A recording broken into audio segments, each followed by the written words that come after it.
Hello friends, welcome to Preethi channel. இன்றைக்கி டக்குன்னு 5-10 நிமிஷத்தில் செய்யக்கூடிய இட்லி தோசைக்கெல்லாம் அருமையான ரெசிப்பியில் புதினா கொத்தமல்லி சட்னி தாங்க செய்ய போகிறேன். இந்த மாதிரி செஞ்சிங்கன்னா ரொம்பவே டேஸ்ட் பிரமாதமாக இருக்குங்க. வாங்க இந்த ரெசிப்பியை எப்படி செய்யலான்றதை பார்க்கலாம். இப்போ சட்னி ரெசிபி செய்ய பார்த்தீங்கன்னா ஸ்டவ் ஆன் பண்ணி கடாயை வச்சுட்டேன். கொஞ்சமாக எண்ணெய் சேர்த்துக்கலாம். ஒரு 2 ஸ்பூன் அளவுக்கு நான் எண்ணெய் சேர்த்துக்கிறேன். எண்ணெய் சூடான பிறகு 2 ஸ்பூன் அளவுக்கு சின்ன ஸ்பூனில் உளுத்தம்பருப்பு சேர்த்துக்கலாம். இப்போ அதே ஸ்பூனில் 2 ஸ்பூன் அளவுக்கு கடலைப்பருப்பை சேர்த்துக்கிறேன். 1/4 ஸ்பூன் அளவுக்கு ஜீரகத்தையும் சேர்த்துக்கிறேன். இதை அப்படியே செவந்து வரட்டும். பருப்பெல்லாம் ஒன்று சேர்ந்து லைட்டாக செவந்து வந்த பிறகு இது கூடவே 3 காஞ்ச மிளகாவை சேர்த்துக்கிறேன். அப்படியே செவந்து வரட்டும். பருப்பும் மிளகாயும் செவந்து வந்துடுச்சு. இது ஒரு பிளேட்டுக்கு மாற்றிக்கிறேன். இப்போ அதே கடாயிலே பார்த்தீங்கன்னா ஒரு கைப்பிடி அளவுக்கு புதினா எடுத்துருக்கேன். இதோட சேர்த்துக்கிறேன். இது கூடவே ஒரு அரை கட்டு அளவுக்கு கொத்தமல்லி எடுத்துருக்கேன். இது கூடவே சேர்த்துக்கலாம்.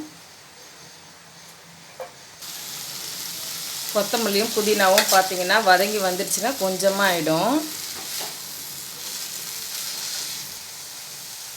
இது கூடவே 2 பச்சை மிளகாவையும் சேர்த்துக்கிறேன். ஏற்கனவே காஞ்ச மிளகா சேர்த்துருக்கோம், பார்த்துட்டு சேர்த்துக்கலாம். இது கூடவே ஒரு சின்ன துண்டு அளவுக்கு இஞ்சி எடுத்து பொடியாக கட் பண்ணியிருக்கேன். தோல் நீக்கிட்டு இதோட சேர்த்துக்கிறேன். ஒரு 6 பல்லு பூண்டு இது கூடவே சேர்த்துக்கிறேன். எல்லாம் ஒன்று சேர்ந்து வதங்கி வரட்டும். இது கூடவே குட்டி நெல்லிக்காய் சைஸ் அளவுக்கு புளியும் சேர்த்துக்கலாம். புளிப்புக்காக டேஸ்ட் நல்லாயிருக்கும். இந்த மாதிரி கொத்தமல்லி புதினாலாம் சேர்த்து வதக்கி சட்னி அரைச்சிங்கன்னா சுட சுட இட்லிக்கெல்லாம் பார்த்திங்கன்னா டேஸ்ட்டு ரொம்பவும் சூப்பராக இருக்கும். அது மட்டும் இல்லாமல் தயிர் சாதம், புளி சாதத்துக்கெலாம் இது சைட் டிஷ்ஷாக துவையலாக வச்சு சாப்பிட்டிங்கனாலும் டேஸ்ட்டு ரொம்பவும் நல்லாயிருக்குங்க. இந்த சட்னி பார்த்திங்கன்னா நீங்கள் ஒரு தடவை செஞ்சிங்கன்னா திரும்ப திரும்ப இந்த சட்னி நீங்கள் அரைப்பீங்க. அந்தளவுக்கு டேஸ்ட்டு ரொம்பவும் சூப்பராக இருக்கும்.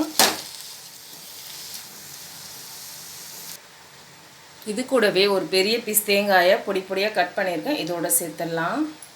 சேர்த்துட்டு அப்படியே லைட்டாக இந்த சூட்லேயே அப்படியே இருக்கட்டும். ஸ்டவ் ஆஃப் பண்ணி விட்டுடலாம். இது எல்லாத்தையும் ஒரு பிளேட்டுக்கு மாற்றிடலாம். இது ஆறட்டும். ஆறின பிறகு மிக்ஸி ஜாரில் சேர்த்து அரைச்சிடலாம்.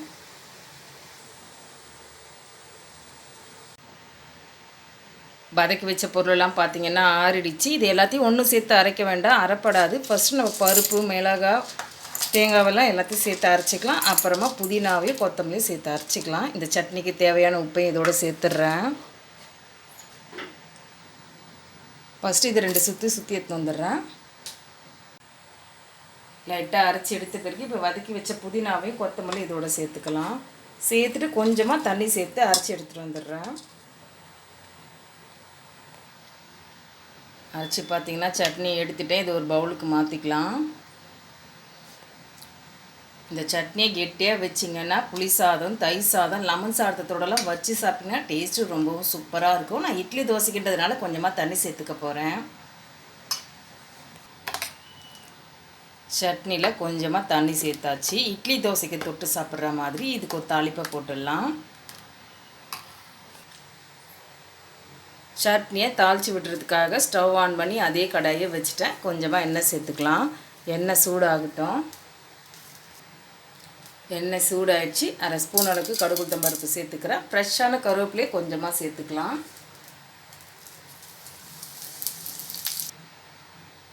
இது கூடவே ஒரு வரமிளகாவையும் சேர்த்துக்கிறேன்.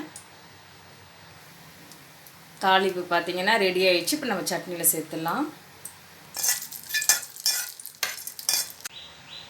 அவ்வளோதாங்க, சிம்பிளான புதினா கொத்தமல்லி சட்னி பார்த்திங்கன்னா நல்லா ரெடி ஆகிடுச்சு. இது சுட சுட இட்லியோடு வச்சு சாப்பிட்டிங்கன்னா இது டேஸ்ட்டும் வாசனைக்கும் 2 இட்லி சேர்த்து சாப்பிடுவாங்க. அந்தளவுக்கு டேஸ்ட்டு வேறு லெவலில் இருக்குங்க. நான் சேர்த்த பொருளெல்லாம் பார்த்திங்கன்னா நீங்கள் மிஸ் பண்ணாமல் சேர்த்து இந்த சட்னி செஞ்சு பாருங்கள். கண்டிப்பாக உங்களுக்கு ரொம்ப பிடிக்கும். மிஸ் பண்ணாமல் இந்த ரெசிபியை நீங்களும் ட்ரை பண்ணி பாருங்கள். இந்த வீடியோ உங்களுக்கு பிடிச்சா லைக் பண்ணுங்கள், ஷேர் பண்ணுங்கள், சப்ஸ்கிரைப் பண்ணிக்கோங்க. தேங்க்ஸ் ஃபார் வாட்சிங்.